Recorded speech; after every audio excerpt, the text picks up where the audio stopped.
Hello everyone, welcome to Redbus US channel. In this video, we look at the latest employment-based immigration updates for the week of August 17th to August 23rd. This is a pretty packed week. We have quite a few updates. What we'll cover in this video are related to public charge. There are new fees regulations that have come up for OPT and H1B. We have H1B Visa Bulletin that come up. There is a lawsuit that's happening. Updates on PERM processing times. So it's a pretty packed week. So we'll try to summarize as much as we can in this video. Again, this is what we'll cover in short. If you aren't subscribed to our channel, do subscribe for getting regular updates. I try to do this once every week so that you don't have to look at everything. We summarize everything across all of these areas and give a very succinct information. So please subscribe. Let's get started. So the first big news is there is a change in public charge guidance that is given by USCIS. In fact, if you have been following us, they cancelled or they put a regulation that removed the 2022 Biden era public charge regulation. So that was already done. So what this update is essentially that USCIS has given new policy alert. It's a big 100-page document that will be effective from September, here is the date, September 18th, right?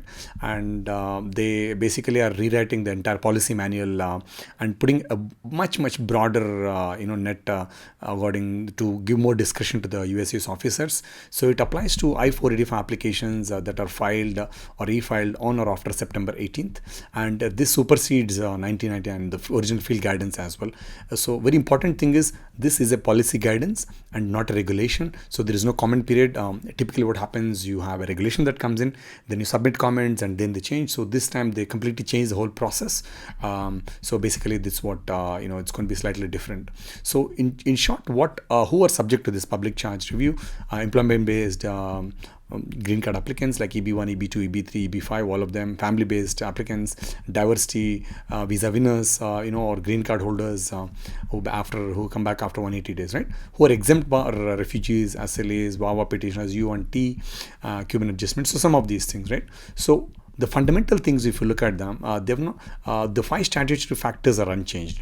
But basically, there is a set of 5 key factors that they look at in public charge: age, health, family status, finances, education, and skills, right? So these still have not changed significantly, but they also did some minor changes against standard moves from primary dependent to dependent on government basic needs, and they're now going to look at any means tested benefit. So basically officers have a wider discretion, right? Essentially, like if you have used any of the benefits, public benefits, be it food stamps, things like that, any of these things, now officers have a broader discretion to say that you potentially could become a public charge. Again, it's a huge document. We'll try to do a separate video on this, but for now, it's a big update. So basically, we'll have to see how this will have an impact. But if you're a general employment-based applicant or somebody family-based applicant, and you have not used any of the public benefits per se, you should be okay. So this is not going to really put any negative factors to that. So that's the important part. But if you have used any of these benefits, then you definitely would have to look at that, and that's a big one, right? The second big update is we reported a couple of weeks ago that there was there'll be $100,000 fee. Press report by Wall Street Journal that said that for OPT they're looking at $100,000 fee, and at that time it was kind of not real. So we were basically telling that this is just some information. There is nothing tangible at that time. But now, while we do not have that, it is actually $100,000 fee for OPT. What we have is a regulation that actually is in Reg Info that clearly tells optional practical training fees, and this was received 820. So again, it's going to be, we don't have the official regulation that's out with all the text. So currently it's going with OIRA review, basically, which is a step that is done by OMB, right? Essentially they review this and then it comes out. So we don't have this $100,000 amount yet, but definitely they're considering putting an OPT fees. That is the key message. So we'll have to see how this comes out. We don't have the document yet, so it's going to impact quite a few students who are on OPT. So we'll have to see how this comes out. So for now, nothing changes. No OPT fees payable now, but until a final published, nothing can be said, right? So we'll just keep you posted on how that goes. So the second big one is they're considering a new H1B petition fee that is currently also with OMB, and this one is essentially like, because courts have really removed that $100,000 fee and they vacated that and it went to courts and all of that, right? Now I guess administration is trying to look at another way to basically charge the $100,000 fee. So again, we don't have any clear details on what this $100,000 what is this fee, but what it says is that they're they're looking at a proposed rule, basically it's on August 19th, right? Proposed rule to put fee for certain H1B petitions. So we don't know these details yet. Again, this is also we need to wait for the actual regulation to come out, and then comment period and all of that. So effective date has not been announced for all of these. So these are very early stages, right? So that's why this is currently in review process, right? So we'll keep you posted how this goes. This is also a big one, actually. It could have significant impact because it's going through the regulatory process now. And also other one is the lawsuit has come up to block the end of duration of status. So this was something, if you're an F1 student are planning to study in the US, they're ending the duration of status thing. We covered in detail when this came out, but the currently what's happening is President's Alliance on Higher Education and some of the groups have actually worked together with NAFSA and all of that, and they're saying that essentially the key argument that this is the rule violates Administrative Procedure Act. So what it tells is, in simple terms, somebody has to follow a set of things, consider it. You can't just create rules without proper studies and all of that. And also DHS only gave less number of time. That's APA, right? So DHS gave less amount of time. They received a lot of comments and they didn't do proper cost benefit analysis. All of these, right? So basically, this is what has been like the what do you call the argument that they're making and trying to they filed it in Massachusetts Federal Court. So that's what they filed. So they're asking for an injunction before September 15th. So until then, we'll have to wait and see. But as of now, because of this end of duration of status, there is a report that some students are withdrawing their enrollment because it really severely limits F1 students, their ability to stay in the US or pursue further education or change school. So it's a significant rule.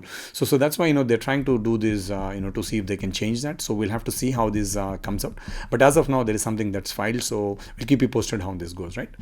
And again, there is a new I-485 form. This is because they've changed the public charge guidance, right? That we just covered in this, right? So for that, to back that, there is a new I-485 form that has come up, and it will be available, and you have to use this for any petitions filed on September 18th or after, right?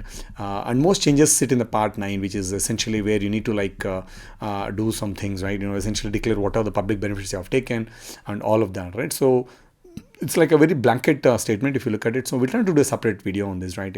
Covering the public charge thing. But for now, there's a new form that's out, so you got to look at that. So that's the key message, right?